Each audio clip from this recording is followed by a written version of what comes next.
slide those on. Oh man. Well, you saw Andy set up.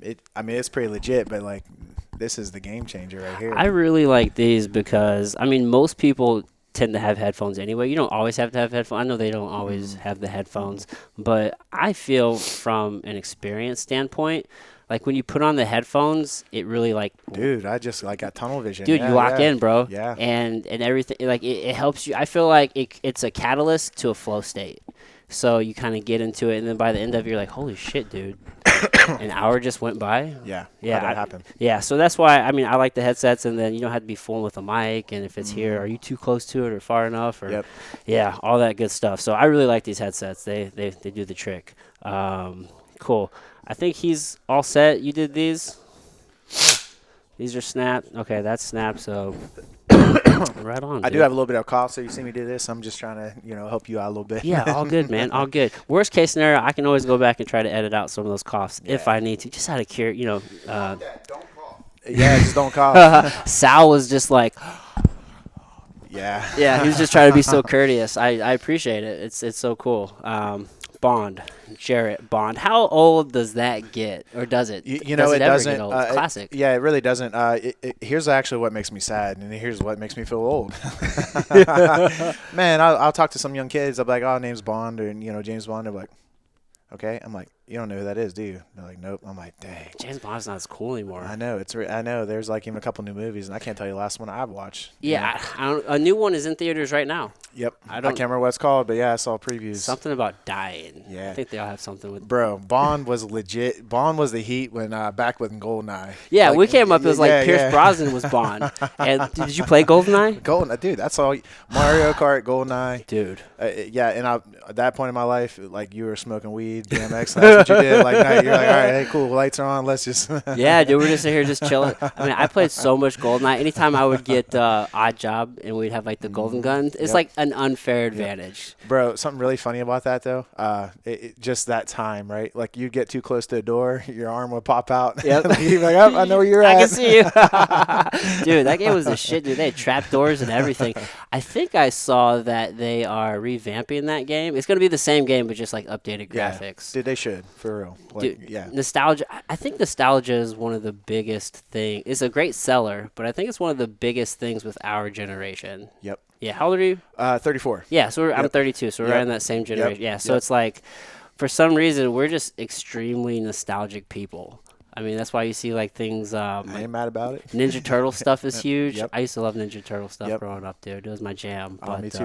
What turtle were you? That's an important question. yeah. So growing up, I was Mikey. Like that was my. Yeah, Mikey was it. That Yep. was my. It's funny. My daughter just asked me that the other day. She goes, "Dad, which one do you want to be?" I go, "Well, my heart says Mikey, but I'm like, I like Ralph." Yep. Like, Yep. Maybe now it's just that I'm older. Yeah, I like like the the grumpy aggressive- Ralph. yeah, I like yeah. the aggressive grumpy Ralph. Now, are you the baby in the family? No, I'm the oldest. You're the oldest. Ah, okay. Yeah. Dude, there's some cool studies about birth order, and typically, Yeah. according to the studies, the eldest is the most responsible, right? Yeah. So like you're kind of like fatherly or motherly, like okay, hey, I got to protect my little, my little brothers or sisters, things like that. Where I'm the baby, Yeah. I have two older sisters, and even though like I pretty much grew up like just my father and I, but bro, I'm like, yo, where the party at? Like, Less responsibility when yeah, you're the let's baby. have fun. Yeah, man, just like kick it, free spirit, like. Yeah. And like some of it's true. Like, hey, I don't like rules. I don't like rules. Yeah. I don't mind rules if I know why the rules are the rules. But like, Right. you just tell me to do something, just do it. I'm like, not dog. That's not flying. Yeah, it's so weird how that works out, man. Like your birth order or what your age is, just in your your class of peers. Yep. You know what I mean? Like that has a big development effect as far as your your attitude and Sure. just a lot of the traits Maturity that you level. develop. Yeah, Yeah, yeah. man, it's so crazy. That's something I was super aware of because I read the book. I think it was. I don't know if it was Tipping Point or Outliers by Malcolm Gladwell. Malcolm Gladwell. It was the one where he's talking about 10,000 hours. Before you're an expert. Yeah, before you're an exporter, you're like, the level of efficiency and, Yep. mastery, right? Yep. So the 10,000 hours it takes, roughly, 10 years to get there. And in the chapter, he was talking about how, Says the brown belt, by the way. I just want everybody to be clear. yeah, dude, I've been doing that sport for a long time. We'll definitely talk 10,000 about hours, dog. We'll talk about it for sure. But he was using the example of like the National Hockey League. and I was actually talking, Brock Wilson, right? yeah. Yeah, we were talking about that. Dude, Brock's cool, yeah, man. dude, such good people, dude. Brock actually worked with me for a little bit. Yeah. Man, I'm happy for him now. He's in a good spot. Like, dude, he's doing him. He's doing him really well. Yeah, Wish him man. the best. Him and Brittany seem to be doing some cool stuff, just kind of in the fitness space in Yep. St. Louis, which Yep. is really nice to see. Mhm. But he was explaining to me how they do draft years. So it's essentially like, the year you're born. And if you're born in the beginning of the year, like January, February, March, you tend to be a little bit physically bigger. So because of that, and they have like the cutoff time, because you're physically you're developed that much more. Like a year is a lot of time at that age of your life. And those kids would tend to get selected for more like AAU teams, so they get more practices, more games, better coaching, and then it's just like this snowball effect. And it's not that they were necessarily more superior than these other kids. It's just you have a greater concentration of them. Just they have more time to develop. Yep. So then everything else just kind Yep. of rolls downhill from there. So I had a fucking point with that. I don't know where I was going. You just gave me a good softball too. Well, so growing up, this is really cool. We're just kind of kicking and just talking, but Yeah. I grew up. I was small, man. Like I graduated high school 145, and like I was pushing to make that. Right. Oh, okay. But I was always one of the little guys, and like my crew I hung out with, they all had bigger brothers. Oh man, it was good and bad. I knew I was a little guy, okay, and I always want to be everyone. Okay, so again, our generation, Yeah. you'd find your boys. You'd go outside. Okay, hey, where are all the bikes? Yeah. whatever where they're parked at in the front yard. That's where your That's squad's where the at. whole neighborhood is. Exactly. Yeah. No cell phones, no nothing. Yep. Like pagers came out eventually. Yeah. Like everything was 911. It wasn't even an emergency. I never had a pager. I was too broke. Well, actually, I didn't have one either. My friends did. Oh, But did they? Yeah. So Yeah. I'm gonna stay on course here. We'll get there. Man, looking back at life now, especially, but man, even like when I got a little bit older in high school, it was kind of an advantage being a smaller guy because it taught me like, hey, I'm not 200 pounds. I'm not as strong as this guy, Yeah. but I'm going to outwork you. I will get here before you, and I will be here like after, Yeah. you're not leaving before me. Yeah. I'll just stick around. I'll do core. I'll do something. I'll figure it out. Yeah. You know what? We're running sprints. Cool. I'm going to make you work because I'm Yeah. going to beat you. Even if I don't beat you, you're going to know I'm right behind you and I'm coming at you. Hard work. I couldn't control too much else, but I could control how hard my effort and how hard I worked, man. Right. And, that's kind of following me with life. I'm very fortunate now. The people I work with, you work at First Form, you're a hard worker. Right. That's a standard. Yeah, right? that's just ingrained in the culture, man. Yep. So really to be considered a hard worker there, like you really gotta Go above and beyond. Yeah. Yeah, So yeah, for sure, dude. And that's definitely a trait I would imagine. I mean, you have to develop if you want to be Yep. successful, especially in any like physical trait. If you are Oh. a little bit smaller, right? And I know we were talking about circumstances, dictating like how you develop and your traits, yeah. right? Yep. So, and talking about the small guy in jiu-jitsu, I mean, that's why. Yeah, you can move that if it's in your way, dog, bro. I'm a people person, so I like being close. Be like, close? yeah. Right on, dude. Master Elio Gracie, right? Like that's how we got Brazilian Jiu-Jitsu, right? Jiu-Jitsu was brought over to Brazil from Japan, and he just found that he was, the smaller, weaker guy typically, so he had to find ways to, leverage and angles and technique to beat bigger, stronger opponents, and now we have this whole fucking beautiful sport of Jiu-Jitsu today, you know what I'm saying? And yeah, dude, so it is interesting how just how old you are, your physical traits, like it does kind of dictate, or shapes you, where you're born, what order you're born in, like all Yeah. these things, dictate your personality and how you develop, dude. Yep. So take me back a little bit because you're like a physical fucking stud. You're doing like the most, and you have probably the ideal body type for like CrossFit. You do a lot of CrossFit Yes. stuff, and like you Yep. have the ideal body type for that. Like, and Thank you. you obviously excel. You do fucking fantastic. It's cool to see that, but. I think a lot of people would probably see Jarrett Bond today and just assume like that's where you started, but you just alluded, you were the small guy, man. No. Take me back to the beginning. Like, what was it like growing up in Pennsylvania? And, like, were you an athlete growing up, or what was that like, dude? So I grew up really poor. I don't know how much time you take or how much like. Hey, man, we're just talking, man. I mean, I can get very specific and actually, however you feel comfortable, man. You follow me on Instagram, but my wife and I are very fortunate, very blessed. Just bought a really nice house in St. Charles. Congratulations, yeah. Thank you. But life wasn't always like that for me. Yeah. And I mentioned that in my post, like, hey. look, this is my situation, my circumstances. Not that I'm complaining about it or anything. Like, hey, this is a card I was dealt. Right. But it really, that's not how it has to be played. Like, man, you can figure things out. Right. But I knew, okay, hey, even at a young age, I knew I was poor. You know, I didn't know how poor I was or what I was. I was like, man, okay, like, how do I get there?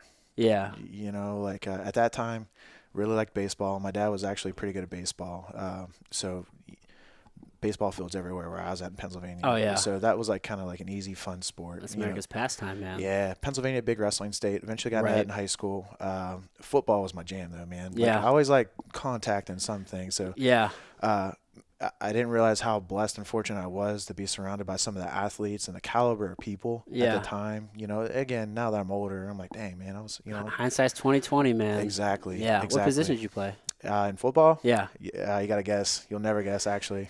Never guess? Never guess. Okay, did you play both sides of the ball or just one side of the ball? Both Both sides sides. of the ball. So if I had to guess, you're probably, if you're a little guy, I'd probably guess you're like a corner, maybe a safety. All right. So there's a story of this, too. We're in practice. It's my sophomore year in high school. Yeah. Varsity offense is out there. Yeah, you know, I'm not quite starting to run back at this point or anything like that. So you know, we're on the sidelines. Like, okay, Scout Team D, get out of here. Like the line, the nose guard, he went out for something. He's like, somebody get in there. Somebody get in there. Your Next time nose guard? somebody have to get in there. I'm like, the hell with it. I'm going in. Yeah. So you know, you get in there, and they're like, okay, cool. Downside hike, shoot the gap, Yeah. blow the play up, Yeah. almost take the handoff. Okay, Oh, so yeah, you're crazy center fast. gets jumped on. Mason, what, you know, da da da da da. Yeah. And he's like, okay, let's run it again. Downside hike, boom, do it again. I tackle the running back in the backfield. I get yelled at. Bond, get the hell You're fucking everything up, dude. Yeah, Mason gets yelled at. So the head coach is yelling at me. The defensive coordinator is saying, Bond, get over here, dude. And he's going like this. Oh, yeah? He's like, yes. He's plotting and scheming. Plotting it. That next Friday, guess who's starting nose guard? You. Me. Holy shit, Yeah, dude. yep. Sophomore Wow. year, bro. Like, it was nuts. It was cool. The most fun I've ever had. Yeah. Dude, the same offense is fun. Offense is explosive, things like that. Yeah. Defense wins championship. Yeah. So they would rotate me between nose guard and defensive end. But my senior year, that's like when I really, like, man, I was loving life. Yeah. Training camp, man, ripped through, bam, hit my thing, boxer's fracture. Mm. Second game of the season, got tackled, got slammed, boxer's fracture. So Oh, I was in shit. I was like, so, dude, I would Dang. rotate cutting casts off. You were hurting, bro. You were hurting. Well, I was, but you know what? I love the game so much it didn't even matter, man. I was like, look, Yeah. I'll figure it out. You know, hey, Yeah. God was gracious enough to give me 10 digits, right? Like Right. this one's no big deal. I'm defense now. Yeah. So I didn't play offense, you know, my senior year. And junior year, yeah, I was running back. I was very, I don't want to say that, man. Like, I was fortunate, but like, man, I ran and I worked hard. Yeah. Again, I knew it wasn't big, but I was like, hey, I can be quick. And You're agile. brother, I made love to dot drills and the speed ladder. Like, I still get excited to see a speed ladder. Yeah, Just like footwork. Yeah, Yep. man. Yep. Do you ever think about all the brain damage it caused, though? Oh, I think that's why I got out of fighting after so long, is I finally just started thinking about my brain all the time. yeah. And then whenever I look back to fight, like to football in particular, like I'm always a little torn, right? Because like the things that you do, they make who you are, and I don't Oh, yeah. regret anything I've ever Yep. done. I always think back, if I could make a sport decision, maybe change, I would have not played football and I would have played baseball instead. And wrestling was a little bit more my calling anyway. Like I naturally took to that, and I was most successful there. And it You had a took me good to build for it, college. man. Long and strong. I can see it. It really worked, but I loved fucking football, and I thought that was my path to success because, like, as a child, my uncle, like on my biological father's side, like he made it to the NFL and he played like a season with the Dolphins, and I think he kind of went on to more like practice squad type Yep. stuff. But I saw that, and I'm like, that's my path to success. Professional athletics, like Bingo. football. Bingo. And like my uncle did it, I can do it. So They're cool. They look good. They have fun. You're yeah, like, yeah, man. But hindsight, I'm like, man, I probably could have did more with my frame in baseball. Yeah. Like it's just if you know better. You know? Oh, yeah. But Are you man, right or left-handed?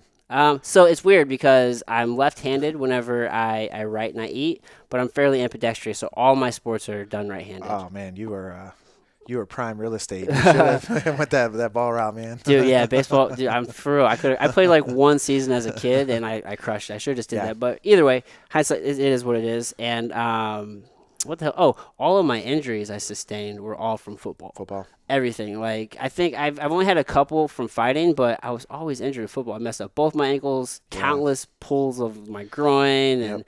messed up my elbow, and Yep. you fuck up your fingers left and right, dude. It's hard on the body, man. Bro, everyone's like, hey, if you can go back and you could tell, your earlier self something in the context of athleticism Yeah. and even just well-being and stuff. I'm like, man, look, everybody wants to bench press, everybody wants to do dips, pull-ups, things like that. Stretch, Dude, do yoga. mobility is Mobility. so important, Ah. right? Like people often confuse mobility and stretching. They think stretching Oh, is yeah. mobility. No, They're not the same no. thing, Yeah, man. yeah, Like yeah. mobility with intention is really strength work, but Yep. like in our end ranges. You will sweat like Dude. like what's happening, but your body's like, hey, I need this. This is good. And the next day you'll feel it, man. You're Oh, like, oh yeah. shit, like Yeah. I didn't even realize what was going on Yep. there. And it's just so I sprained both my ankles Oh. my senior year playing football, and it just rang to me probably like 3 months ago. I'm still dealing with ankle issues today because of that. Like they're pretty tight, so I don't have the proper like range of Yep. motion, so it messes like with my squat. Everything. Yeah, it's all Dude. all the way up the chain. It Yeah. starts with the feet. Yep. It's like having a wheel out of line in your car, man. Yep. Like, yeah. Yeah, so I'm like, man, why are my ankles so tight? And then I don't know. I heard something. They talked about sprained ankles and how common it is, and like light bulb went off. I'm like, yeah, I did sprain both my ankles. I forgot about it for so long Yeah. because after I sprained it, I'm like, keep these things tight, but now they're too tight. They're too tight. Yeah, mobility is just so underrated, man. Oh. That and walking. Well, it's not the sexy thing to do or talk about, right? Yeah. Like, bro, how much you bench? Yeah. Yo, can you do a split? Yeah, Can you yeah. squat? To full depth? Dude, Cheeks now and sneaks. you're deep No. in that world. Yes and no. Yeah. Yeah. Or the fitness world, I mean. Oh, fitness world Where- for sure, man. Like, Yeah. again, it'll always have a part of my heart, because Yeah. it means something. It molded me and shaped me to the guy I am today. And, Yeah. at least had a part in that. Yeah. So you can learn a lot. So even in the current culture I'm at now, so if you get hired into management, and this is awesome, something we will, within your first week, you're going to do a hard workout. And I'm talking like a hard workout. Yeah.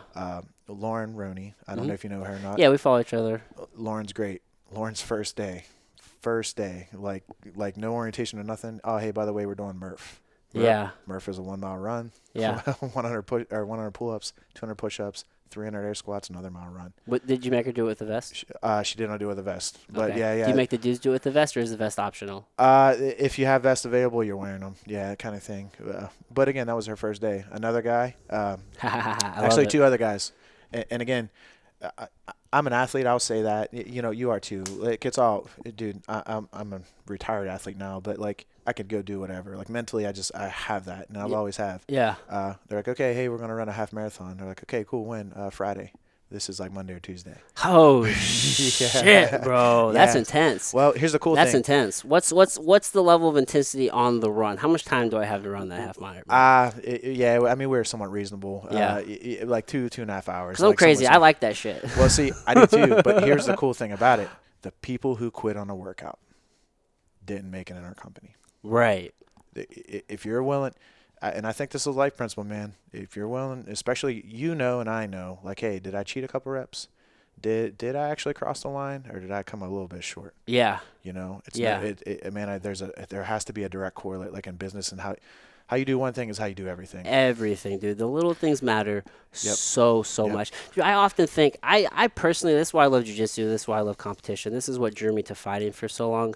And this is kind of one of the things that makes me, I always kind of have like in the back of my head that what if, like, because I never joined the military, because I always, Bro. dude, I think about what happens when the shit hits the fan. What if I'm in the fucking movie theater and some Yeah, shit yeah. goes crazy? I'm like, what happens? Who are you in those moments of chaos? Because those are very honest moments. And it's like, how well are you to slow down your mind? Can you slow down your mind? Can you assess the situation? Detach. And then can you act? Yep. You know what I mean? I think about that on a very regular basis, and I always want to be prepared. That's why I love Tim Kennedy. He's always like, hard to kill. You know what I mean? Like, I think about that shit, man. Like, it's important to check in with yourself and to test yourself and to put yourself in those uncomfortable moments. Dude, and it's a weird thing, man, because I crave it. Oh, Like, I dude. crave I love it. Like I in the weirdest way, I enjoy when I do a workout and I'm throwing up. Yeah. Dude, if you do even jujitsu, man, like don't get it twisted. Like I'm like, okay, cool. I'm really sore. I'm beat up. I can't wait to go back tomorrow. Dude, You know? I'm so sick, man. Like the average person would probably say I'm a little crazy, but like my arm has been fucked up for probably a month, and I can't stop training. Like I Yeah. just have, I'm just like I know I should. Realistically, I understand I need to rest more. So like I find ways to kind of cut it back. So all right, I mean, maybe I'm not training 6 days a week. I'm only a couple days a week, Couple but days. I'm helping people get ready for fights, or I'm giving privates, or I'm holding pads. It's just like I can't not use my arm. Yep. So it's like I'm just pushing, dude. Even if you're there, you're in the mix. Like you feel like mentally, dude. A lot of it's mentally too. Injuries. I don't know if you've ever been like injured. Or, like, Oh yeah, dude. I tore my. I took a whole year off of fighting because I tore my rotator cuff in labor room. Had to have surgery, and I've had several okay, injuries. I can promise you this. I already know. It sucked physically. Yeah. How much more mentally did it suck? Oh, mental's the worst part Yeah. because, and you know, as an athlete, anytime you get hurt, and you know where physically you were and what you're capable of, Yep. in your mind, you're always able to do that, even Yep. when you're not. Yep. And then when you physically can't do it, you're like, Oh yeah, dude. It hurts your soul a little bit. dude, I've mourned for the days where I felt good. I'm just like, man, it was all so good. Just like immediately after an injury, I'm like, just an hour ago. Why did that one roll? Why did I just Yeah. say no to that one Yeah. roll? Come on, you knucklehead. You knew better. Yeah, man. But it's all about the mind, dude. I feel like Mm-hmm. I lead so much. I strongly believe that so much of life is just it's all like so much of it's mental, and the mind leads the body, and they play with each other because the body does influence the mind. But I feel like it all does start with the mind. Oh, here's a scary thing and a good thing. I don't even know if we realize how true that is. You know, you hear about crazy, like David Goggins. Yeah. Like you hear about what people can do. Mm-hmm. You're like, man. But here's the cool thing. Roger Bannister is one of the biggest things. Like, hey, you'll never run under a 4-minute mile. He did it. Right. Wasn't even like a month later, 30 more people did it. It's like Yeah. you know. Yeah. And man, I just think with information and technology, and we're like, hey, we're really. I don't think we scratched the limits of what human potential, but Oh like, no. you know, even in my world, CrossFit, well, my former world, whatever it is, I just like fitness now, right? I do Yeah. everything. Bro, I'll hip hop day. I'll do it. Dude, I saw you. Dude, you're in there dancing, bro. You're doing hot yoga. I mean, That's you're right. doing a little bit of That's right. everything, man. But you know, even CrossFit, man, it was like, well, hey, where's this gonna be in 5 years? And like, I would have told you you're nuts, but literally, there's 17-year-olds deadlifting over 500 pounds, you know, and running 5-minute miles. You're Yeah. like, bro. Dude, I just think it does speak to the power of the mind, and I think it speaks more importantly to like the power of belief, like true belief. You know what I'm saying? Like so Yeah. many people use that word and they say they believe, but there's something to use the word and to say it when you fully like live it and feel it, and you can like encompass like what belief really is. Like it's already done, this time hasn't caught up yet. That is something different. I don't think people, they just say it half-heartedly. I don't think they really understand what real belief is and can do. All right. There was a saying to me, and it wrecked my world. Like, wrecked it. Right? Like, when I want to say you're a deep dude like me. Like even at the time, like, I'm like, okay, cool. But, man, like, on my way home, like, I love driving, like just being in my head. Yeah. I'll think about, like, yo. Dude, like, I really mowed over. Oh, yeah. I'm also telling you, because I'm a good friend, I'm going to wreck your world. Mine's about, okay, I'm ready. So, Let me, for the people listening to this, all right, like, guys, let's lock in. Dude, and this touches on the very thing you just mentioned. And here's what it is. Do you really believe what you believe is really real? Okay, let me repeat that. Do you believe what you believe is really real? And I would say for most of us, the answer is no. And here's why I know that. You would be living differently. Yeah. Your actions would be different. That's true. That's true, man. I mean, it kind of goes to that principle of, actions speak louder than words. You know what I mean? And it's funny because I was just, I saw something, and most people, what did he say? I took a screenshot of it. This works perfect. Dog, if you go to my Instagram and like you see my saved like things, that's what it's like mind things, like reflecting or like cool photos, stuff like that. But Yeah, like it's not like dude. fitness, it's not like things, it's more stuff like That's that. where it's at. It's deep. What did he say? I think I didn't take a picture of it, but the guy was saying like most people when they talk about changing and acting, they always feel like they have to like be something before they can do something. What he said, before, and then they can have something. But Yep. really, it's like Yep. is that what he said? Yeah, that's what it needs to be. He said you have to actually be something Like you have to say like I am that. Like you need to really believe and identify that. And then you go and do, and then you have those things that you want. But most people feel like they have to like have those things before they can do something to actually be that thing they want to be, right? They have an Dude, order, that right? They feel like they have clutch. to have, do, be, but you have to be, do, have. Oh Like, man. so it was kind of to your point. It's like, do you really believe your beliefs? You know what I mean? Because Um, your actions don't support that. no, no, no. Yeah, you know, you might be saying one thing, but like, hey, is what I'm doing, you know, is it backing this up or is it contradictory what I'm saying? You Yeah, know, yeah, but and here's a good example. You know, I don't know if faith's important to you or you know anybody they believe in God or anything, and you don't even have to just get this, but you know, Jesus had how many disciples? what 12? 12. What did they do to the world? What did he do or they do? What did they do? They turned him in. What do you No, mean? they They spread his word? they spread the gospel. How many people today still talk about Jesus? Still talk about like the resurrection? Still talk about Mary? Oh, it's like the largest, or this what is like the second 12 people, largest. 12 people really believed what they believed was really real, and they completely flipped the world. Yeah, that's true, man. It's a That was 12. gigantic religion to this day. Yeah. Yeah, So yeah, whether someone believes in it or not, you can't deny.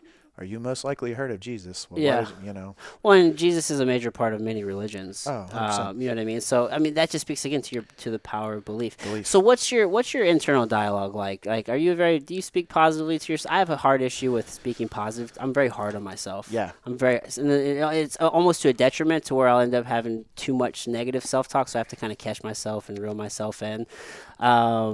Like, what's your, Yeah. yeah, are you like that? Do you ruminate over things, and are you trying to talk more Uh, positive to yourself, or? so I'm a big believer like your thoughts control your actions, you Yeah. know, and it I don't want to say belief, it does tie into that, but like you can kind of trick yourself, Yeah. good and bad, man. If someone says a lie long enough, eventually you're going to believe it. That's true. That's true. But that said too, man, like think about the people you even like to hang out with, and like you want to circle yourself with. They'll probably tell you like, look, man, what you're doing here, this is cool. I believe in you. Don't know what it's going to look like, but like you're a Yeah. go-getter, right? Like Yeah. you know you're moving in the right direction. They build you up. They're positive. Yeah, you know, I also did all these old sayings. They're stupid, but they're true. They're Like, true. show me your friends, I'll show you your future. You know, like Yeah. if yeah. But to your point, my internal dialogue, um, man, someone I really, really like, and eventually I will meet one day, Inky Johnson. You Oh know, yeah. he has a saying, perspective drives performance, you know, Yes. and how you view things is how you do things, I'm man. all about perspective. Man. Here we go. Get through that one. Yeah, that's right. That's right. But that's good though. But man, yeah, man, look, in something I would encourage anybody in any walk of life, no matter where you're at, especially if you're a young kid, especially living in America, man, go on a mission trip. Yeah. See what actually you don't have and what other people don't have. But here's a funny thing, man. You go to Haiti, you go to Mexico, they have nothing. Yeah. They will give you everything, and not only will they give you everything, they will give it to you with a smile, more joy in their heart. They got Yeah. a stick and a tire, and Yeah. that's their toy. That's perspective for real. When people don't have a whole lot and they're still happy, and you just realize the things that you're complaining about back Yeah. at home. Just being of service to other people, you know, like that's a huge perspective shift. You know what I 100%. mean? And like even in our own town, I don't think people realize how much poverty there is. Just Oh man, even in your own town, you Yeah, can go find somewhere to exactly. go You don't have to go and to serve Mexico. and You don't give. have to. You know, the thing about I would say most Americans were more prideful. You Yeah. know, and like there's, I mean, the numbers tell the story. There's a lot of people in debt. You know, hurting financially, things like that, but they'll never tell you. You know, and I mean, we're not mind readers. I mean, we're observing. And Yeah. things like that, and you might know someone needs help. But my dad was a perfect example, man. We grew up really poor, sort of by choice. We could have gone on welfare, but he was too prideful. Yeah. You know, I don't hold that against him. I'm just saying, like, hey, our living circumstances could have been a lot different. Right, kind of You had know? some options that were, Yeah, you know, yeah. that's probably, is that like a driving motivator for you? Because you seem to be very empathetic. That's what's one of those things that I've struggled with for a long time is like empathy, because there's that balance of, it's Yep. like, hey man, I don't feel sorry for too many people, because I mean, I had my son whenever I was, you know, a sophomore in college, and like I worked full time and I fought and I still went to school and I've done all, you know, it's like, I don't want to hear your excuses. Like, it can be done. You know what I mean? But on that same note, it's like, I want to feel for people, which is some of the reason why I started this podcast, to connect Yeah. with people. Yep. But you seem to have like this empathetic energy about you. See, Man, it's twofold because again, like the mind, like you gotta tell yourself it could always be worse. Yeah. Look, even our work, bro, it's like free, what, 0 degrees or something like that. Yeah. But guess what? We're in a warm house. Could always be My worse, truck dude. starts right, like it Yeah. has a remote starter. I'm like, hey, look, Yeah, for it sure. ain't that bad. I could be walking somewhere. For You know sure, what? dude. And we got a house to put our head, and like, Yeah. I'm sure you got food in your fridge. So do Yeah. I. Dude, yeah, that and you realize you don't really need as much to live, Mhm. as most people think. That's always kind of been, I mean, I grew up in rural Missouri, like on a back dirt road. I can remember one time my mom and I, like, we slept in our car. Yeah. So, yeah, 'cause she had me a month before her 18th birthday, so like a teenage mom, Yeah. and just, not a lot of education, and my family was just very low, blue collar, just Sure. you know what I'm saying? Yep. So when you grow up like that, it kind of leaves an impression of where it's like, I don't, Yep. you know what you don't want. Exactly. You know what I mean? Well, and again, like people ask me like why I do what I do. Well, I'm like, hey, look, I've been poor. Yeah. I don't want to go back there, man. No, no. I'm not saying I'm wealthy or anything now. That's just like, hey, I also know like a lot of it's in my control. It's in my Yeah. circumstances. Yeah. And really, I would say this. If I would argue this, if you live in America, there's a lot of opportunity out there. Tons of It's just what do you want to do? What's the life you want to Right. live? And, Right. And I'd argue you weren't poor, you were broke, right? I feel like there's a big difference between Oh, being thank poor you. and being broke. Like Yeah. poor is a mentality, and like broke Mhm. is just a temporary financial situation. Man, I love that you said that because I've heard that before, and it's like, man, that's 100% true. Yeah, dude. Yeah, I was just without. I wasn't poor, man. I had health. Like Right. I was still smiling. I was still getting by. Like I had friends. I had all that. It was just like, yo, I can't get those J's. Yeah, it's like, hey man, I'm just not in the nicest clothes. You know what I mean? Can you grow a little bit and just pass those down? You know what I'm saying? It's tough when you're a kid though, man, because kids are like narcissists. Kids are assholes. And high school is this weird thing because I kind of want to like talk more to high schoolers because when I grew up, and maybe it was just me, but I wasn't the most like everybody knew me. Like I was captain of the football team, captain of the wrestling team, but I didn't make a lot of friends. Like if you weren't on my team at the season, like I wasn't probably talking to you. Yeah. A lot of people knew me, but I didn't know them. And like if you were even a younger grade, like I probably wasn't friends with people unless you're on my team. Yep. You know what I mean? And I don't feel like, at least I didn't at the time, I don't feel like enough people realize that it's important to make connections and relationships and Yep. value people. And there's so much more outside of high school because one, nobody's brains fully developed, so everybody's assholes. And then two, it's like this artificial ecosystem. You know what I mean? Like You don't even know about the world, dude, man. it's so weird because I feel sorry for the kids who they don't know who they are because they don't fit one of these boxes that you see in school. Yep. And then when they get out of high school, then they kind of you see them flourish in the world. They find their community and they do so well. You know what I Yep. mean? Because they're not in this weird fake ecosystem where we're pitted against each other because of. I mean, I like competition, but it's essentially we're trying to create factory workers, and like we have this weird class system that doesn't Yeah. matter. I don't care if you're number one in your high school class, bro. No, Like no, it doesn't no. mean shit to me.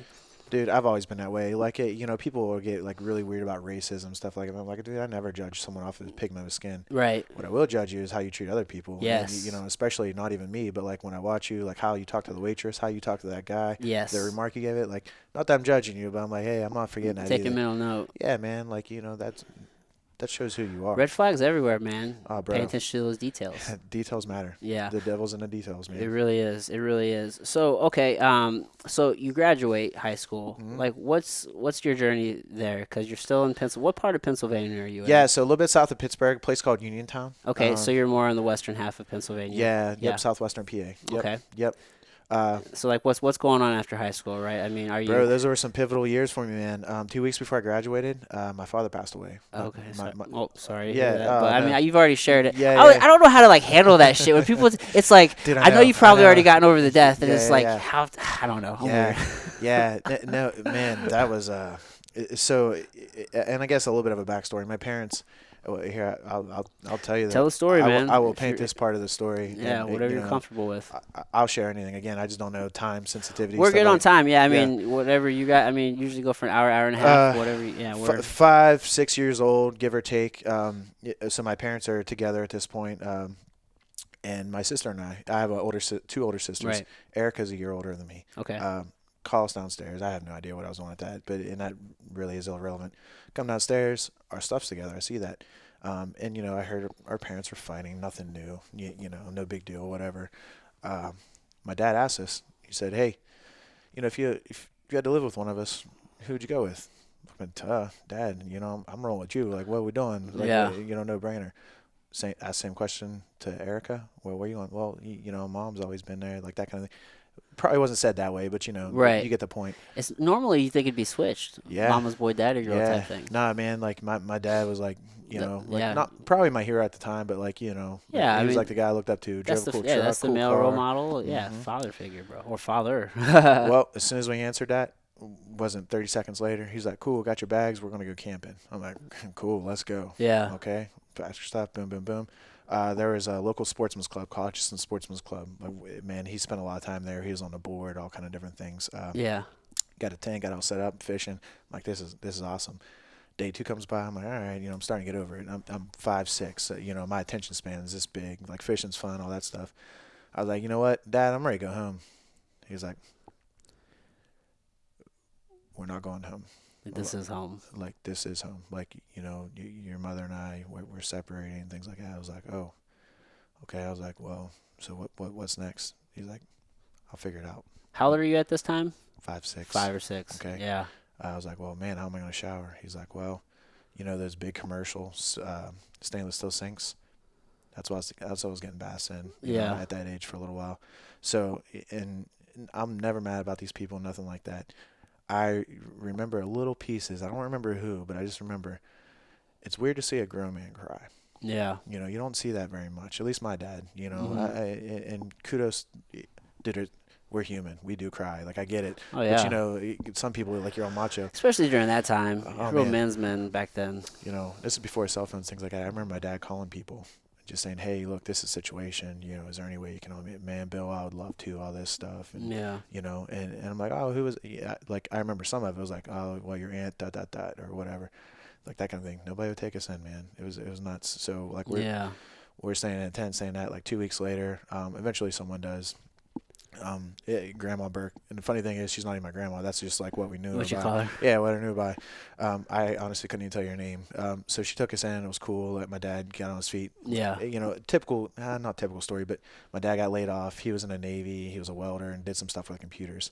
The company moved away. Okay. Again, big steel mill, man. Pennsylvania at that time, like steel, coal, like that was the industry. Right, Like you kind yeah. of did one of those things, Mhm. and then eventually gas. But yeah, Fruhoff was the name of it. And like they closed up, went to Mexico, something like that. So he got laid shit. off. Dude, my mom stole his credit cards, racked him up, all kind of debt. Like my man had nothing. Yeah. Eventually, it was it might have been like Little Caesars or something. So he's delivering pizzas. Yeah. So I remember like after like kindergarten, things like that. Like I would go to work with my dad because it was just me and him. Like I'd be in like Little Caesars all night, like just Yeah. goofing around, playing around. There's actually, this is kind of funny, and this I got good at video games a little bit, but there's a Super K, Kmart. Yep. I don't even know if they even exist anymore. Somewhere. Yeah. But it was in the same parking lot as Little Caesars, so I would go in there, and like the workers You go knew play me. the games? I'd go play the games. Yeah. Right? Like they had that one controller, Yep, things just like up that. there at the top of yep. Just Yep. But man, I'm 6, I'm 7 now, and I'm alone in Kmart. Like that was like my situation. So Yeah. like some of my influences growing up weren't the best because my dad was always working. He was trying to provide, Yeah. and eventually we did kind of get on our feet. But I was also smart. I was observant then too. I just didn't realize it. Yeah. The people I were looking up to weren't necessarily the best influence, but you know what? I knew so-and-so was in a gang like Zach or whoever, Yeah. Eric, and you know what? They were selling drugs during that, but guess what? He also had nice J's on. He had a really nice Adidas suit. He had things like that. Susie's over there being like, perfect little, I'll go home, all these things. Yeah. She's struggling. Yeah. Who do I want to be like? Dude, that's the thing, man. The flashy stuff. Yeah. That's what gets you. That's what Yep. sucks you in. It looks nice. Dude, 100%. Yeah, it makes you feel cool. Yep. Right? It makes you feel validated. Feel cool. Exactly. That validated That's feeling where is high school. huge. That's where. Oh man, everybody wants accepted, welcome. Like, hey, yeah, you're safe here. Yeah. Yeah. We Um, all strive for that. We all really strive do. for that, man. Yeah. And that's why you see the kids who don't have that sense of like community or family at home. They're gonna find it somewhere. You are going to find it. You know what I somewhere. mean? You see a whole lot of lost That's why people people. join gangs, man. That's why Dude. people join churches, affiliations, things like Cults. that. Cults. Like yeah. any of these groups that make them feel a part of something and they have an answer. Yep. Yeah, man. You name the group. 100%. You know what I mean? That's Yep. why people dive into CrossFit. That's why people dive into jiu-jitsu. That's what, 100%. you know what I mean? Like they're searching for something. Yeah. You know what I mean? Yep. And I think I would say I am a people person, you Yeah. know, but I love getting to know people and like getting to know who you are, what you're like, man, what makes you tick, that kind of stuff. Right. But I think part of that was how, again, I was also raised like I didn't have family, like we didn't have family there. Oddly enough, my dad's family is in southern Missouri, like Charleston, Cape area, Okay. Yep. right? But again, the Navy took him eventually to Pennsylvania. But so I was like, well, man, my Yeah. my friends, my family are like the people closest to me, which were typically my friends, Right. you Yeah. know. And they show that, dude. I mean, kids are mostly influenced by their peers, Oh, big and time. and that's just all. Especially at those ages. Exact. Yeah. And Yeah. that's most people, and you're almost like an only child. Yeah, You know what I exactly. mean? Exactly. Yep. So I mean, yeah, your peers are gonna be your brothers and sisters in your Yeah. family that you Yep. turn, especially when you spend that much time by yourself. Oh, bro, and kids are smart, man. Like I don't think we give them enough credit. Like Oh I yeah. I learned very quickly. My dad goes to work at like 8:15. The bus leaves at 8:10. Cool. I'll act like I'm going out, get on the bus, ditch the bus. My dad Right. goes to work. I go inside, Come play back. video games, do whatever I want all day. Oh, dude, kids are because I mean, like I've been divorced for some time now, and when I think about the whole new living situation with the kids, and like we split 50-50 custody, so I have them half the time, they're at their mom's half the Yep. time, and all that good stuff. But you think about that, and it's like, man, you ultimately realize kids are resilient, man. Like Yeah. they will get used to different situations, and they'll figure it out. And most people are. I don't think enough people give themselves credit for how resilient they really are. No, well, and again, kind of circling back to what we were talking about earlier, man. We're just tapping into it, man. What Yeah. you're really capable of, like when rubber meets the road. Yeah, man. Yeah, like we were talking earlier, when the 4 minute mile, when people can see that, oh, now it just became in the realm of possibility. Yeah. Now they really believe it because they have, Yep. physical proof. The question is, can you believe it without the proof, right? Like Yeah. that's Well, the big key. That's when true faith comes in. Yeah. Right. And I think that's why maybe it takes so long to get those milestones and things like that. Yeah, you know? yeah. But- So I mean, your dad gets back on his feet, and you're in high school, and then he passes away. Yeah. So my dad. People always ask if I drink. I'm not against drinking. Like that's not my thing. Now, look. It makes me feel like shit. I don't really like to do it. Yeah. Well, one, I don't like it. I've never tried a beer I've liked. This is just me. Yeah. And even I drank in high school because again I was a knucklehead. This was cool. And it was moonshine, and it was like the hard stuff, right? Like Yeah. vodka, right? Like beer, Yeah. like nah, dog. And then I got smart. I was like, well, okay. And this sounds terrible, but it's just the truth. I was like, okay, all my buddies are getting drunk, and all the girls are like, that guy's an idiot. I'm like, I'm staying sober because I Yeah. was more interested in the girls than alcohol, right? Whatever works for you, man. Whatever works. So, but yeah, I don't know where I was going with that now. Now I'm getting sidetracked. What were we talking? We are talking. Oh, I asked you kind of like where you were. Oh, yeah. Yeah. High school, man, maybe my freshman, sophomore year, my dad did drink a lot. And again, back to Hutchinson Sportsman's Club, still going there, that kind of thing. I got really good at pool, by the way. Like at one point in my life, A shark. I was really good. Yeah. Well, I was just there just about every evening, Yeah, just like Monday reps. through Friday. Yeah, yeah. And that was like one of my first jobs. Bingo, Friday night bingo. Oh, Like, nice. like, You call it out. No, just walk around, give out the little Cards? cards. Yep. But I remember this. Man, my dad drank so much he could handle his alcohol well. Right? Yeah. Well, one night, I was like, man, my dad's drunk. This is kind of weird. Like he's stumbling. Like he tripped a couple times. He never fell, but he tripped. Yeah. I was like, man, all right. Like an hour later or whatever, we're going home. Yeah. Next day, he drives himself to the hospital. I'm like, dang. Then he told me, he's like, hey, just so you know, I had a stroke. Oh shit. Yeah. And then he drove himself and to the the hospital. symptoms are so similar. Yeah. So he wasn't drunk. He had a stroke. He had a stroke, and nobody else knew. Everyone's just like, man. He had too much this yeah, time. Billy, you better go home, like that kind of thing. Yeah. So Wow. we went home. Dude, I remember my dad was very, very sarcastic, like really witty, Yeah. like things like that. After that, he was never the same. Right. Maybe a year and a half later, 2 years later, he didn't quit drinking, like things that he was also a diabetic. My grandmother and my dad were diabetic. Diabetes, alcohol don't go well. No, right? not at all. So you could just see a big health decline. After that first stroke, he had another stroke, kidney failure, goes on dialysis. Yeah. I'm like, I didn't realize at the time, but like again, man, I wish this was on no one, but this was just my life. Right. My dad did not care about his health. I mean, didn't. Mm-hmm. I was so desensitized to this. I would go home, I'd see him on the floor, like he's passed out, most likely because his blood sugar levels are too high, too low. Yeah. I would take him, put him in a truck, didn't even have a license at that time, drive him to the hospital. Yeah. And just like, all right, hey, look, I think I kind of know. They're like, yeah, cool. Like, Yeah. And it got this.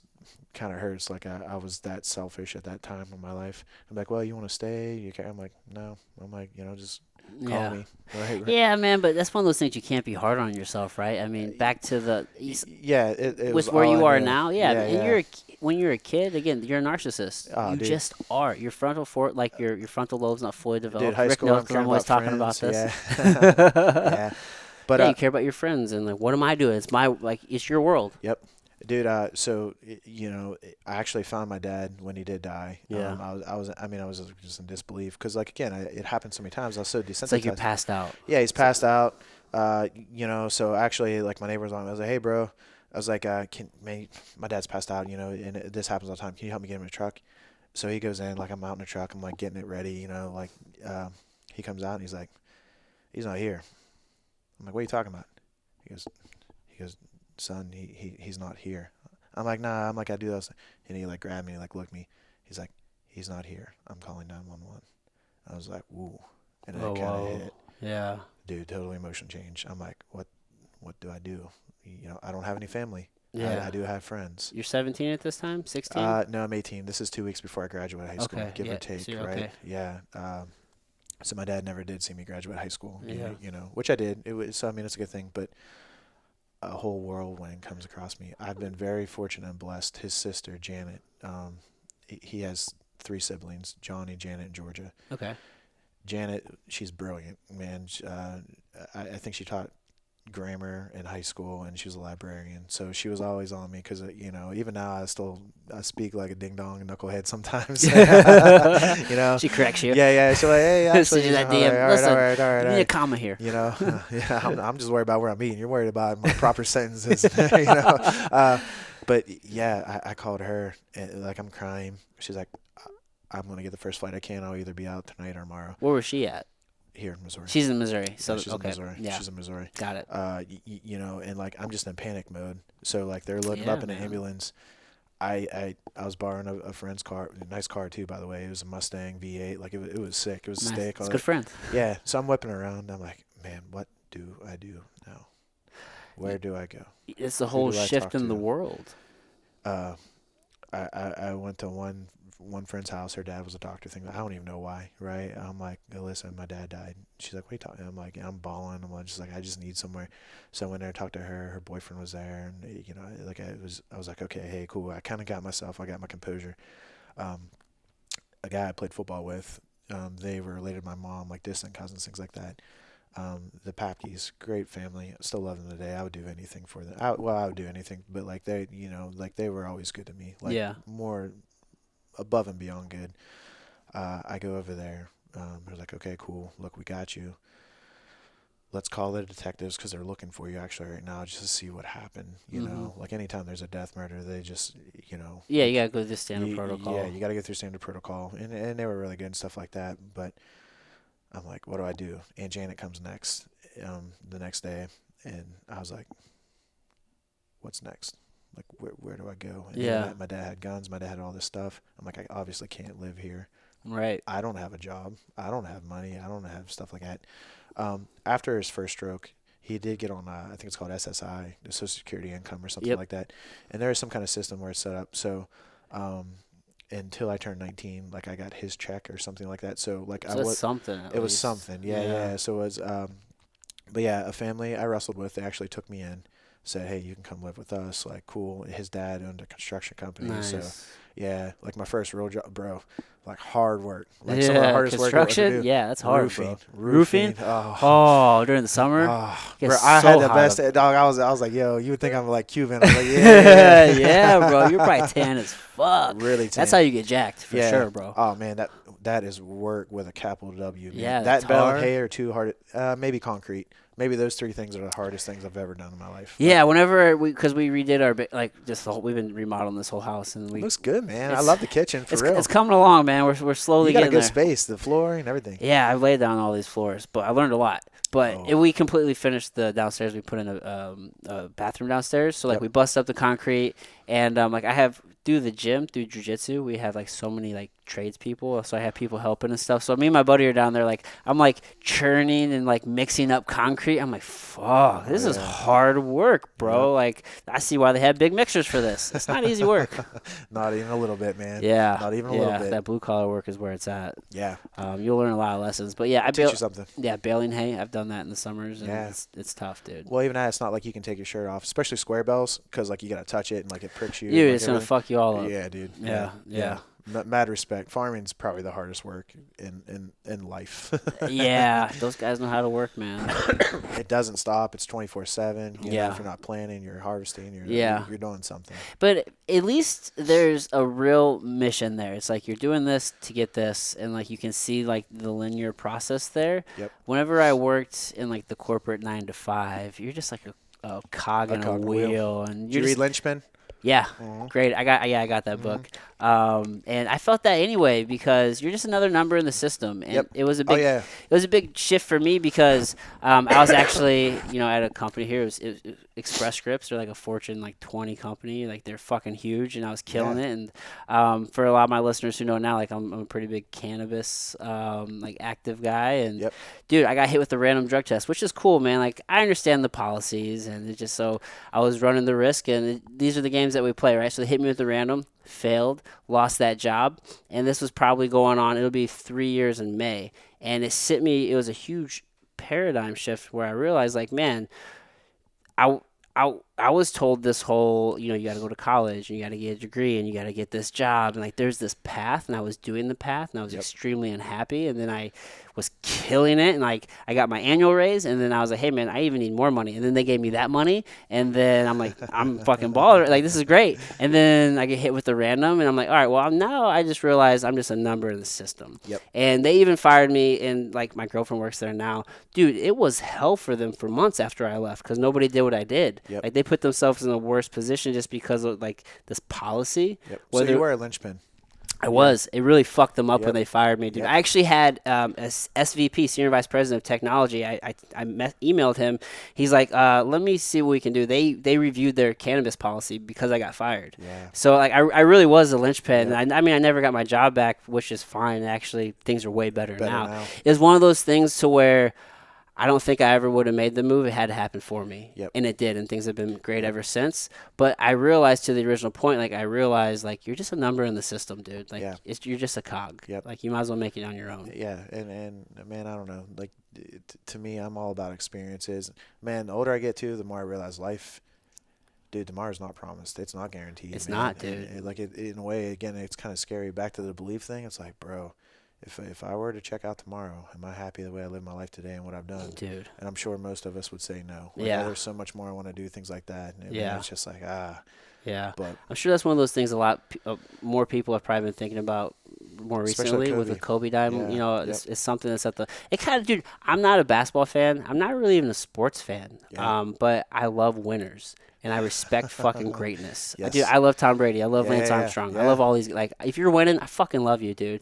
bro. And, dude, it kind of fucked me up when Kobe died, dude. Like, I sat there and I thought about that, and, like, I felt this loss of, like, this great energy in the world. It was really weird. You know what I mean? Because he had a huge impact. Yeah. You know what I mean? Like, you could feel it. Whether or not you're a basketball fan, like, you could feel that loss. Yeah, and I mean, you can't control, you can't change what happened, right? And now, perspective, there's good in this because I think it opened up a lot of people's eyes. Like, man, how many messages you say, hey, hug your loved ones a little tighter. Yeah. Make that phone call. Make that text. Yeah. It's really not that bad. Right. This relationship's more meaningful than the little argument you had. Right. 100%, dude. So how long were you doing construction? And before, I don't want to like rush along your timeline, but like, at what brought you to Missouri? You know what I mean? Because like, we could probably spend a whole hour on like since you've been to Missouri. You know what I'm saying? Like, oh yeah. What brought you here, dude? I mean, because that's a very trying time, right? Like you're working construction. How long did you do that for? Oh man, probably 2 summers. 2 summers. Yeah. Like what's that? What's that transition like for you at that time in your life? You know what I mean? Oh man, it really, it's a blur. And like, man, try to piece the puzzles with you again. I will say this. So I ended up living with another family, and I I didn't grow up in church or anything like that. You Yeah. know, I went to church, but only because like, oh, I thought you had to, and I was a Lutheran, like that's where my dad went, so that's where you go, right? Yeah, It's like, just hey, my dad's Democrat, I'm a Democrat, I'm a do what you Republican. know. Yeah, you do what you know. Um, but the family I was living with, they said, hey, we have one rule. I was like, cool, what is it? They're like, hey, you just gotta go to church. I'm like, bro, I'm down. You're gonna feed me, give me a place to stay. I was like, I'll yo, go wherever you want to go. where are we going? Cool. Where's the loop? Yeah, yeah. But man, that was a pivotal moment in my life, Yeah. man. Like I didn't realize it at first, but like, it was a Baptist church. That was the first time I've ever heard actually the Bible, things like that. Like the church I went there, like, hey, you get up, you kneel, you pray, like things like that. Yeah. And it was actually, dude, I was banging real hood music, like real hood music, 3-6 Mafia. like that kind of Yeah. stuff, right? And her name's Christine. She asked me, she's like, hey, the wall outside just needs painted, like Chris is busy enjoying. I'm like, cool, yeah, I got you, some out there. I'm telling you, like hood, like Yeah, like it's yeah. not approved. Yeah, no, not approved at all. But they were really gracious with me and everything. But yeah, so the youth pastor comes over. I was like, all right, and he came down. He's like, what's up, Jared? And, he's just saying like my hood, like I was like, whatever. Yeah. But here's what got me. He didn't go anywhere at first. He didn't say anything. He didn't do anything. Because in the back of my head, I'm like, bro, there's another brush. Like, you pick it up. If you want to be here, you might as well help me work, something like that. Yeah. He's like, I probably should change the music. Because it was like, I don't remember what it was. It was probably Ice Cube or something like that. But Yeah. I was like, I'm going to go change that. And then he just asked me a question. And really, this was a question, again, perspective change. It was weird because there was no, like, lead up, no building rapport, things like that.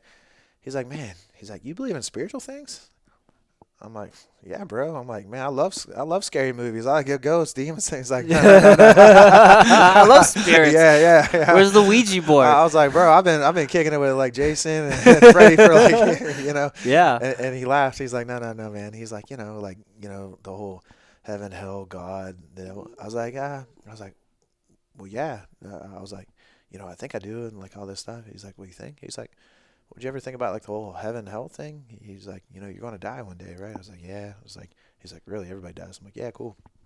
I'm like, I agree. He's like, well, what do you think about that? He's like, where are you going to go? I was like, well, I hope heaven. He goes, well, why do you hope? I was like, well, I think I'm a good person. And he's like, are you? I'm like, I don't know. He's like, well, what does the Bible say? And he opened the Bible. Yeah. Showed me a couple scriptures. And he just explained why Jesus died on the cross. Yeah. And he just said, hey, he died on the cross for you and your sins. He's like, you get that. And went through a couple Bible verses, Romans 3:23, Romans 6:23. He's like, this is what it is, man. Confess, believe, receive. He's like, is this something you'd want to do? I'm like, man, I'm down. Yeah. How old were you at this time?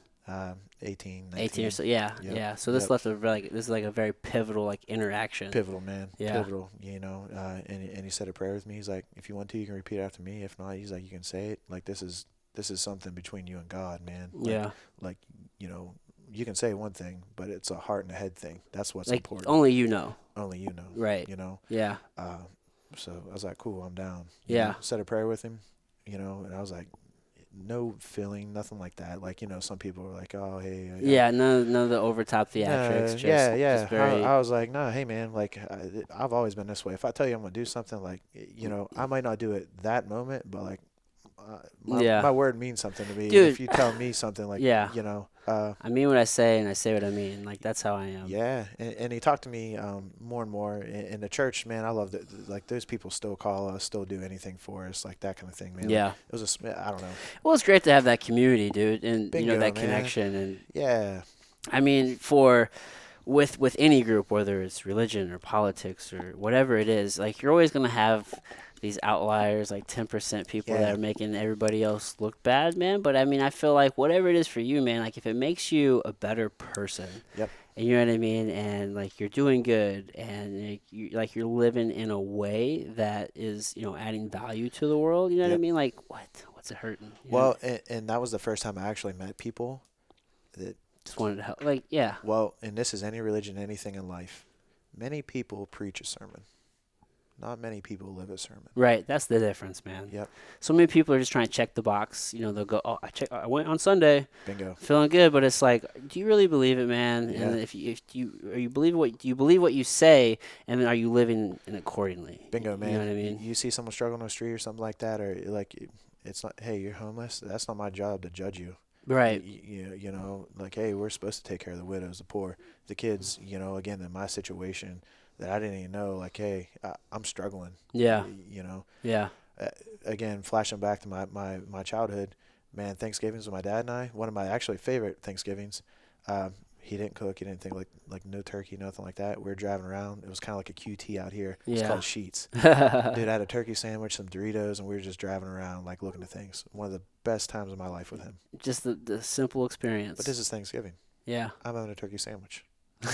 Dude, whatever works, dude. Yeah, You know what I'm saying? yeah. Like, it doesn't have to be anything spectacular, No, right? not at all. But again, it's just that quality time. You know. Yeah. It's that, I think that's something for parents to realize, oh, especially in today's society of consumerism and Yeah. bigger is better and just Yep. more and more and more. And it's Yep. like, man, I don't buy my kids birthday gifts. I take them, like, I always tell them, like, what do you want to do for your birthday? I love that. It's all about the experience. I love I don't that. I don't want them to attach this thing to a gift. yeah, Because it's not going to last. You're probably going to get bored with Uh-huh. it. You're going to break it. And, like, especially a kid. to your point, man, this is Thanksgiving. You just got a sandwich from a gas station. And you're just driving around. And that's Yeah. one of your favorite memories because Exactly. it's just the time. Experiences over things, man. Oh, 100%, Yeah, dude. yeah. Like, that's where it is. I mean, like, when you can have, like, when you can attach an emotion to an experience, you're going to forever remember that. Yep. You know what I mean? Again, one of those old stupid sayings: people will forget what you say, forget what you do, but they'll never forget how you make them feel. 100%. That is clutch. I always think that, man. I always think about some of the interactions when I have with people, especially like super successful people or just high performers, Yeah. and the way they make you feel afterwards. Yep. Dude, I always want to make people feel that way too. Like, I want them to feel like whenever we're done interacting, I want you to feel like you can do whatever it is you want to do, and Yep. I want you to be excited about Yep. life. Like, I Yep. really do. Those people are the best people. I have no science, no nothing to back this up. I'm just telling you it happens. Yeah. In my head, like, I'm like, okay, I'm gonna meet this person, like Inky Johnson. I'm telling you that, like, it's on record now. Oh, it happens. It's gonna happen. 100%, Yeah. bro. I've got to meet some of the coolest people in the world, and like, some people are like, wow, that guy, like, you still put your pants on the same way I do. We're all just people. We're all just That's what people. will mess you up when you start Yeah. putting people on a pedestal, and you start meeting them, Yep. and you met people. It's like, Bro, they're just, I've been people- around Ed just- Milet, Jocko, like, you name it, Nelly, like, all the dude, Yeah. some of the best people, but they're still people. They're just you know? like you. Yeah, and I've been people who wouldn't even know, don't even have an Instagram, but one of the most amazing guys in the entire world. Yeah, dude, there's so many successful people who don't have Instagram. Yeah. People forget that. Oh. Business is done in the Bro, real this world. is- This is so fake and artificial, man. People don't realize that. You can man. do this, but it'll never replace this right here. A look in the eye. you Never, know, never. That's why I only do these in person, dude. Because Yeah. the connection is. I have to have it. Bro, I have to have body it. language, everything, it's just so much more. Oh, You yeah. could tell someone, you're just like. Yeah, and if it's like over a screen or something, like Yeah. there's no real. As soon You as we're can't- done, I hit stop, and then Yep. interaction's Yep. done, dude. Yep. You know what I mean? It's not real. Yep. You know what I mean? And so when you do get around these people and you start realizing like they're just like you. Yeah. They're a person just like you. For me, that's like the most motivating thing because it tells me I can do it too. Yep. I feel like so many people they say that, but again, do you believe your beliefs? Yeah. Do you really Like, believe it, man? Yeah. Andy preaches this message all the time. He's like, look, I'm just like you. I've just been consistent over a long period of time. Yeah, yeah. You know? I think people, and actually, I just did an Instagram about this. I'm going to put a solo cast about this, but I think people confuse being regular versus being average. Like you can be regular, very successful. Tons of successful people are regular. They like to eat the same things you do. They Yeah, have yeah. family. They get sad. They get happy. They're regular people. Andy's a regular dude. He's Regular not dude. fucking average though. Don't confuse the two. Yeah. You cannot be average and do these things because the average person wants to watch TV for 8 hours a day. Yeah. The average person wants to get sucked up in the left versus the right. The average person wants to, you know what I mean? Like they don't want to put in the work. They want to complain. Sure. That's what average people do. But that's not the same thing as being regular. Yeah. I think people confuse those two. That's a very good point, man. I look forward to that post. Yeah, That's dude. good. Yeah, Seriously. man. I was thinking that on a walk because I'm doing 75 hard for the second time. Good. So in the mornings I go for walks and Yep. I don't. Goggins probably a couple years ago motivated me to not do any cardio with music. So I don't Get do in your own music. head. Yeah. Yeah. I'm just big on getting in my own. Do you head. got a morning routine? I do, man. For me, I feel like my day's success is dependent on the morning. I'm a morning guy. I do listen to my body. Like for example, today I didn't follow my normal routine because I was feeling a little run down yesterday. I'm like, I Yep. probably need a little extra sleep, so Yeah. I woke up at 8 today. Yep. But normally, dude, I'm usually up at like 5 or 5:30. I roll out of bed, use the restroom, get some water in. I try to get 32 ounces of water in the morning with some salt and some salt, lemon, and a little bit of apple cider vinegar. And then I try to go on my walk. This is why I like 75 hard because it actually I like this routine anyway, but it just concreted a solid morning routine for me. Yep. So go on my 45-minute walk, get in, take my picture, read my pages, continue my water. I usually have half a gallon of water by like 9 a.m. Yeah. already, Good. and then I start working, start into the day. I'm going to start incorporating more visualization for sure. I do cold plunges here and there intermittently. I actually got a deep freeze and I have it in my garage out here. Oh, nice. Yeah, dude. So I just plug it in every few days, and even like when it's so cold, you Oh gotta plug yeah. it in, Don't dude. need that today. Yeah, dude. You just hop in there, and then you get that. It's a much deeper cold, and it's full body as opposed to like in the cold showers, Yep. which I like the cold showers, but you get a much deeper cold in Yep. that plunge. But yeah, that's it, man. So it's just usually about getting the water, getting the air and the sunlight, getting the walk in, Yep. getting my pages in, and I feel super successful after that, man. And I'm just Yep. ready to continue, like jump right into work and get going. Dude, it's the catalyst the rest of your day, man. Like, Yeah, yeah. you, You're a morning routine guy, right? big. You got to be. Yeah. You have to be, man. And here's a big, like, this is a concrete thing. Yeah. You wake up, and I tell everybody, don't look at your phone. Don't, dude. It's a Do not trap. look at your I've phone. done that. Yeah, like that, man. Because it only takes one or two bad text messages, or even just getting on Instagram and you're scrolling, and then, you're feeding off that, man. Like, oh, Yeah. this guy's doing this, or like, I don't really. Yeah. Nah, Before you know, bro. it, 45 minutes just passed. You just Yeah. wasted an hour of your Yeah. morning. Yeah. Yeah. Now, I noticed something with you. You drink coffee pretty early in the morning. Do you drink coffee before you drink water, bro? So actually, no. I usually wake up and I Yeah. hit What's your that- morning routine like? I don't want to assume. Oh yeah, never assume anything, right? Yeah. You know the saying of that. That's how you fuck up big Yeah. time. Back to high school. This kind of like I've always been a morning person. This was ingrained in me. Yeah. If you were on a varsity wrestling team, like he made you go to 4:30 workouts, so you had to lift. Yeah. Right. So, bro, in high school, if you're getting up 4:30, like that's something, right? Like Yeah. you're already like, but it was good. Sports have really been good to me because again, like it put me in a better crowd and like got me out of like riffraff, that kind of stuff. Right. But man, I've been that way for a long, long, long, long time. Ditto. And then I just again, I've always been an observer. The most successful people I've known, even financially, things like that, most of them have a commonality and they're getting up early. Yeah, man. A lot of people are. I've always been a morning person. Yeah, I yeah. just love it. It's like the morning Oh, time's my man, I wake favorite up. time. It's Yeah, like full bro. of possibility. Yeah, And I'm like that hyper chihuahua running around. Like I'm sorry, man. Like you're actually. I wish you're not getting a full cup right now. Like ditto. I was telling. I'm like, dude, like like this is not my peak time. Yeah, yeah, Like, yeah. Late, but I'm like, oh well, you work during the day, so like Yep. ideally, if we sat down at like 7 or 8 in the morning, Oh man, bro, it's this like, would be a whole different different energy level. Yeah, if this I is had to turn good, it but down. yeah, definitely. Yeah. But yeah, man, no. I wake up. Like I said, I make sure I don't. I hit my phone. I just make sure that the timer's off. So I do use it for that. Yeah. I'm a big reader, especially in the morning. So my morning fluid routine, yeah, dude, I pee like a racehorse, like all like, day. do, do, do. Yeah. What's the whole routine like? So you wake up. Yeah. So I wake up, just put my phone to the side. Yep. I typically, walk over to the stove or whatever, turn the water on, grind my beans, whatever. Yeah. You grind your beans, and how do you do it? Do you do a French press or? Yeah, drip? I typically like French press. me too. Yeah. But then I'm reading as that's warming up, that kind of thing. I'll pour it. Yeah. I'll read some more. Still don't look at my phone, anything What like are you that. reading? It varies.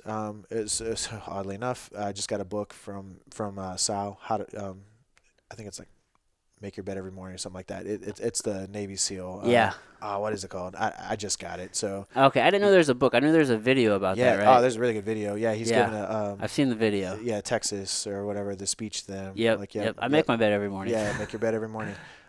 So I'm going to start that. I actually just finished up Extreme Ownership again. Great book. Man. Yeah. Yeah. It really is. Yeah. But yeah, so I just finished that. So I'll read my book. By then, the coffee's usually done. Yeah. So I'll go get a coffee. But once I pour my coffee, before I drink my coffee, I have Formula One every morning. Just 2 scoops of Formula One, nothing else like that. Yeah. and maybe if I'm going to work out in the morning, which I do prefer, but I just moved all that stuff. Yeah. So you do your 2 scoops regardless of working out?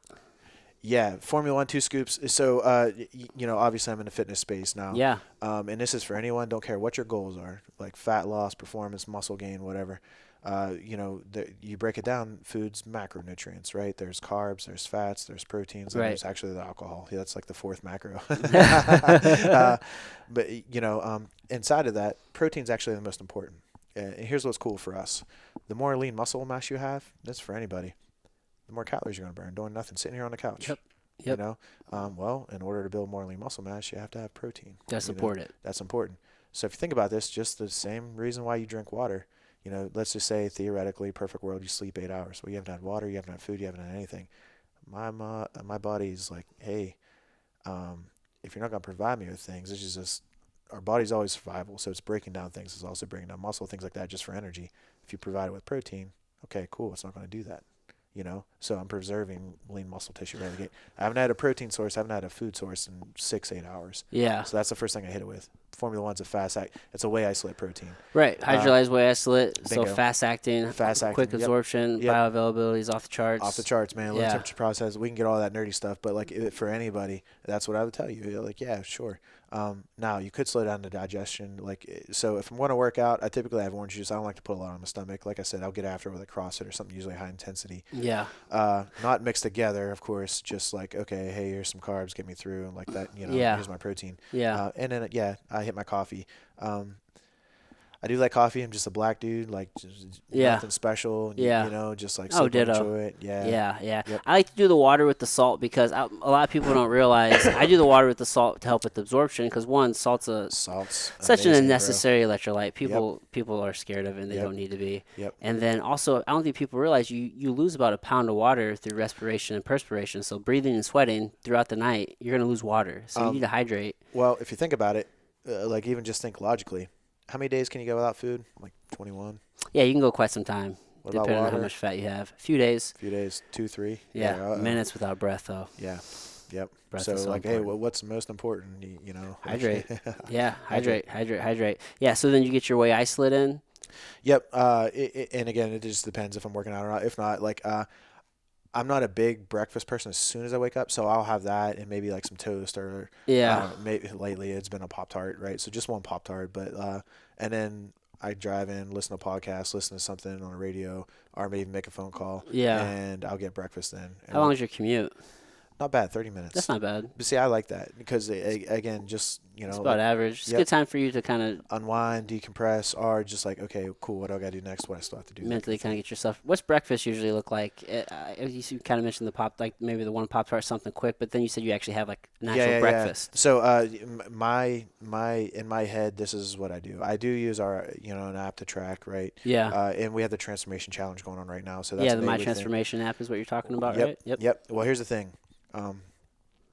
Which is a fantastic app for people who need help. Dude, you know it's what I mean? free. There's workouts. There's everything. There's a macro counter, all that stuff. You can really customize it. I mean, what kind of diet are you trying to follow? Yep. There's a few different options. You're Yep. getting lots of tips and, for Well- training and all that good stuff. Most people, they undereat, and they don't realize it because you're not tracking it. Well, when you track it, if you measure it, you can manage it. Yeah. Right. If it gets measured, it gets managed. Exactly. So, when you're tracking something, you can see like, well, hey, actually, man, that dressing has that much, or like, whoa, I Yeah. didn't realize that smoothie was, 70 what? Yeah, dude. know? Dude, people overestimate how much they do, and they underestimate how much they eat. Yeah. Yep. We see it all the time. All man. the time. All the time. Yeah. So I have a staple.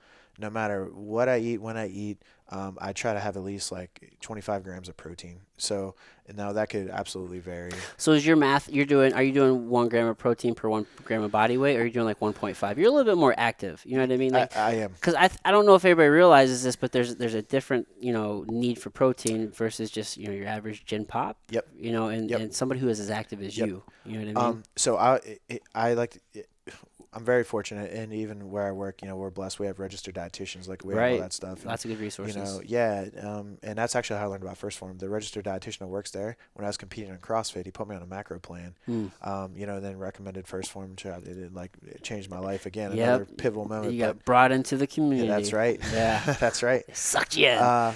But yeah, hey, here's an easy recommendation for absolutely anybody. Um, Again, fat loss, muscle gain, whatever your goal weight is, assuming you have less than 60 pounds to gain or lose. So I weigh 185. Let's say I want to weigh 200 pounds. Eat 200 grams in protein. Just whatever you're trying to get to as far Whatever your as goal weight weight is, is. eat that in Yep. protein. Eat that in protein. Yeah, Cool. that's a simple way to think about it. Man, here's what I've learned with diets. You don't have to make it that hard. If you make it Don't too hard, overcomplicate it. yeah, people aren't going to stick to it. Adherence is so important. Yeah, what are Like- you actually going to stick to? Yeah, like hey, in a perfect, well, I don't know, bodybuilder, chicken, broccoli, all that. Like, bro, you do that to me. Like I told you, I don't like rules. If you make me eat something, I'm Yeah. like, nah, dog. One day maybe. Yeah, Second yeah. day, like, Yeah, I always try whenever I'm coaching people. It's like, what can you add in? yeah. Which is why I love the greens from first. Oh. Dude, I feel like Greens if are clutch. honestly, if I was gonna add one supplement to somebody's, because I feel like food first if you're really trying to get these nutrients, because micros are so important. But if I was gonna be like, dude, you need to get something. Yep. I understand the importance of protein, but I Yep. feel like so many people they don't get these micros in, and you're just avoiding that. You're just like Yep. neglecting that whole profile. And just from your gut health perspective and just everything, dude, like, So much research on your gut now. dude, the gut is, I mean, I can go for fucking ever about the gut, but you know what I'm saying? If we can do something for your gut greens, man, it's just so important. So That one thing added in. Let's say we didn't change anything else, but we added greens in. Dude. there is one time, and this is assuming someone's working out, a supplement trumps a whole food, and that is after a workout. Look, our bodies, they don't realize in CrossFit and jiu-jitsu and whatever, right? Typically we roll 90 minutes. Our body doesn't know, like, hey, we're about to go again. So Right. what's it doing? It's releasing a hormone called cortisol. Yeah. One of the primary roles of cortisol is to mobilize carbs, fats, and protein as fuel source. Yeah. So it puts us in the fancy term as a catabolic effect. It's just breaking things down. Yeah. All right.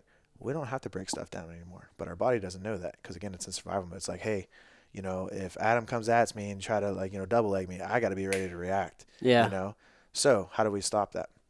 What does our body need? Well, when you work out, whether you weight train, CrossFit, jiu-jitsu, that kind of thing, you do two things.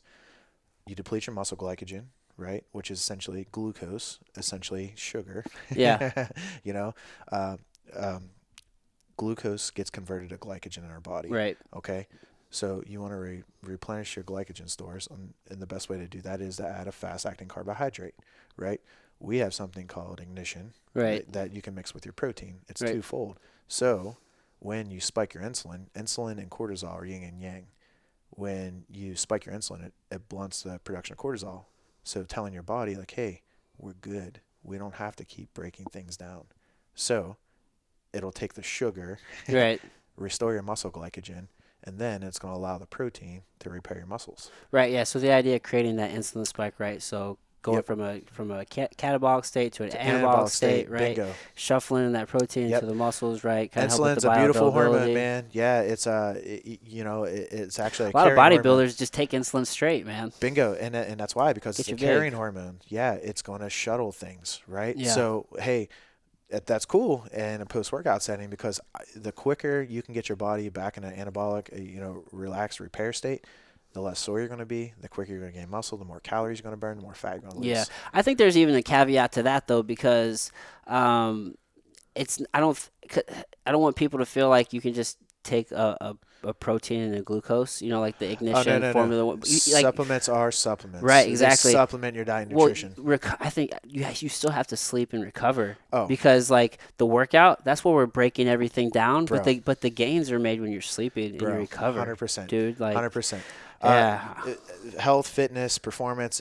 I always say there's 4 pillars to success with this. Okay, and you hit one. It's the most unsexy one because everyone's like grind, hustle. Yeah. I don't need sleep. You need sleep. Yeah. You need sleep. Dude, I heard this guy talking about it, and I can't remember who it was, but he presented it in a way where talking about those pillars, where it's actually so you have 3 pillars, and he put instead of a 4th pillar, he put recovery as the foundation because there's been studies just shown that even if you don't get rest, even if you eat well, it doesn't work. Even if you work out, you don't get the same amount. And I think there was even some studies to where It's true. nothing changed. Diet didn't change. Intensity of workouts didn't change. Just the amount of sleep people got. And I think the group who got more sleep ended up losing something like 15 or 16% more body fat than the group who didn't. Yeah. So just that foundational recovery piece, because the whole I'll sleep when I dead that shit is for the birds Yeah, too. dude. You know what I Yeah, mean? dude. Yeah. And that's only taken into fact like body composition. Well, I'll guarantee you the individuals who slept, their quality of life was much better. They Right. enjoyed life. They were smiling. Yeah. They were different Yeah. people. And then you get the most out of your ignition in Oh, Formula a One 100%. because let's just be honest, that's an investment. Yeah, You know what I'm saying? 100%, man. Yeah, Yep, yep, dude. it is. But yeah, look, man, micronutrients matter. You could be down in your micros, but if you're not eating nutrient dense foods, like Yeah. what Yeah. comes before your macronutrients? Your micronutrients. Well, That and is that's the thing, foundational. dude. If you take care of your gut, you Yep. increase your body's ability to absorb those Yeah, nutrients. yeah. You know what I'm Break saying? down, partition nutrients from the food. Yeah. Yeah, exactly, man. And then again, even from so how often do you work in level one? Because so level one, you say you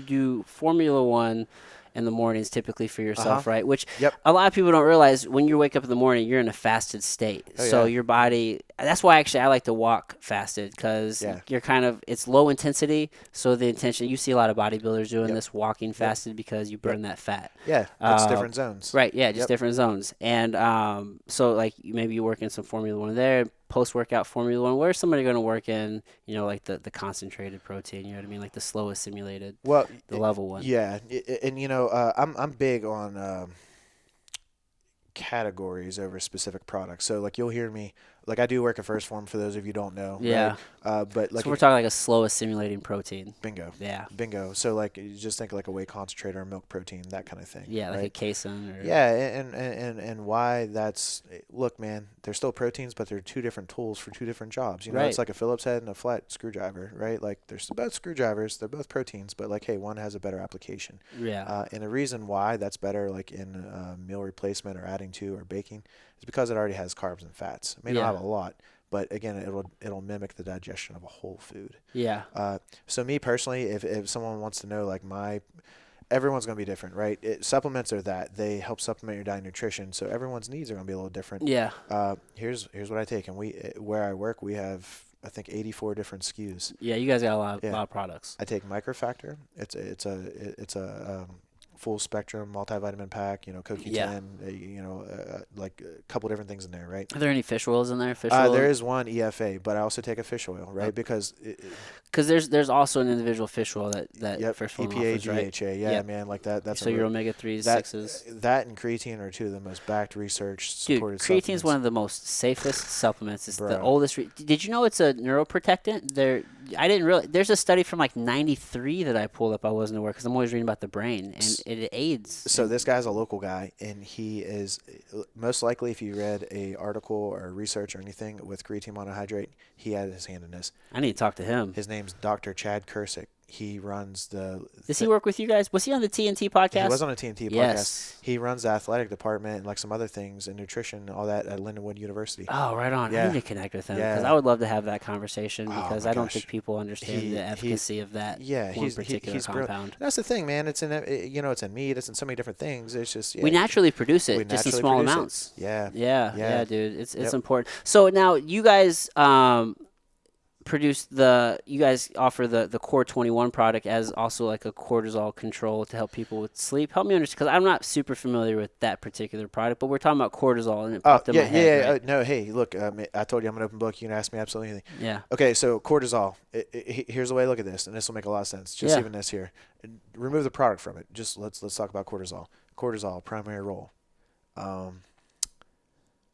We'll go back to scary movies. Yeah, fight or flight wakes you up. Bingo. Yeah. All right. Now, if it's fight or flight, like you get instant energy, do you want that late at night when you're trying to sleep? No, you do not. No, you don't. Yeah. Yeah. So yeah, you want your cortisol levels to be low. And that's what that helps regulate. That's what that helps regulate. Okay. Yep. Which is good for a lot of people because like I got them right here. I got some blue light blockers. Yeah. And we're in Oh, yeah, all this yeah, yeah. artificial light late at night where our body's going to start, producing melatonin. Bro, you been to downregulating. Vegas?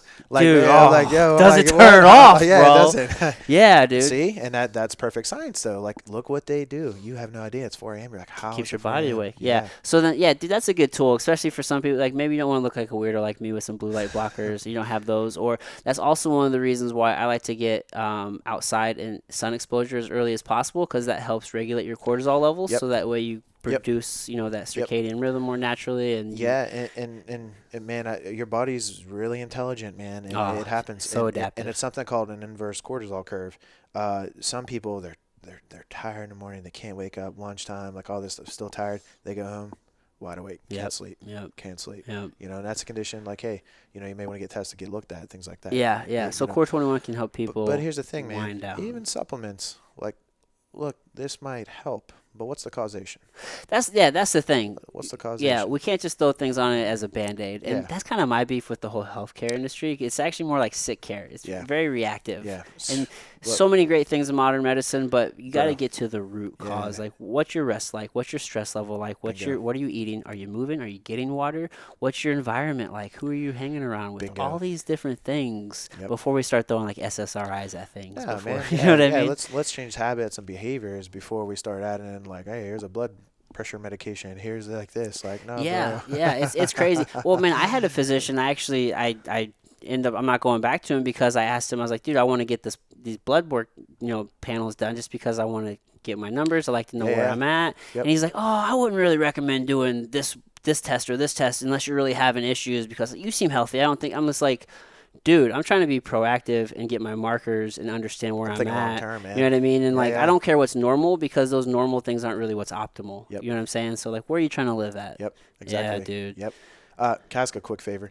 Is there any way I could pee? Can we? Dude, we can actually wrap this up. All right, cool. Yeah, I'm like, we're good. We're right. I really appreciate it. Nah. We actually we're right at probably hour 25, so probably about hour 20, dude. So, dude, and that flew by. You said it, man, I told you, dude. Yeah. So we're gonna wrap this up. That's perfect segue, brother.